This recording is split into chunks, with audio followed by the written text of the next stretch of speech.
Hi, I'm Jody Ross, here to give you a weekly update. We have our town meeting coming up March 23rd at 10 a.m., and it promises to be a lively town meeting. A couple of things that we're going to be talking about is, first of all, we'll be talking about our capital appropriations for fiscal year 20. And there's a couple of interesting ones. One is for the Westford Academy Athletic Complex, the design for Phase 2. So that will be something we've been working on for many years. And also we have a placeholder for the Town and School Safety Task Force for $200,000 to make improvements once our proposer has advised us on what we need to take care of. Community Preservation has also made recommendations, and this year there's several for the recreation. We're going to be redoing some basketball fields at the basketball courts at the Captain Stephen Hamilton Court, and also Greystone Courts and the VFW Courts, and they're in dire need of complete replacement. The Community Preservation has also agreed to put some money towards the new athletic complex, which I believe they're calling the Westford Trustee Phase 2.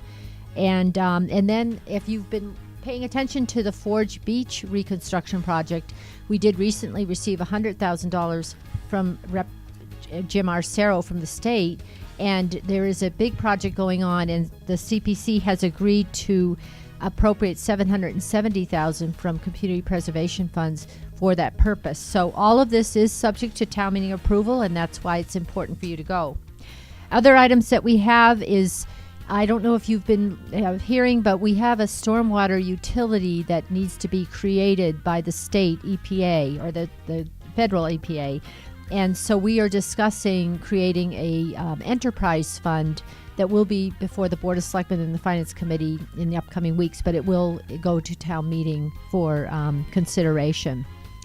Slider and another special act for disabled to reduce taxes for people that qualify. These have been before town meeting and were approved. They did go to the state legislature, and pending the language we get back, may require another town meeting vote or a ballot vote, so stay tuned to that. There's been several citizen petitions this year. One is related to building a restaurant at 6668 Boston Road. We have talked about this at town meeting before. That is a citizen petition for consideration. We have a couple of other citizen petitions related to that. One is to require the town to bid development rights if they choose to take action, and one is to enforce penalties for violating town bylaws. We also have a couple of citizen petitions related to recreation in town. There is one to limit the selectmen. Right now, if you want to have alcohol on a town property, you need to ask the selectmen's approval, and there is one to make limitations upon that approval. And another is to limit the lateness of using artificial lights on recreation fields. The Board of Cemetery Commissioners would like to go to 5 members, and that is something that would take a charter change, and so that will be on the warrant for your consideration too. And then there's an article to rename the Stony Brook School in recognition of Bill Olson, our school superintendent, and then a citizen petition to rename the Millennium Building or a future school administration building after Bill. So going to be an interesting town meeting. Please mark your calendars now.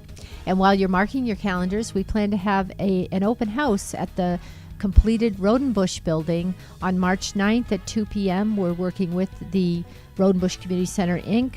To put on an open house and celebration. So that's it for this week, and we hope to see you at both those events. Thank you.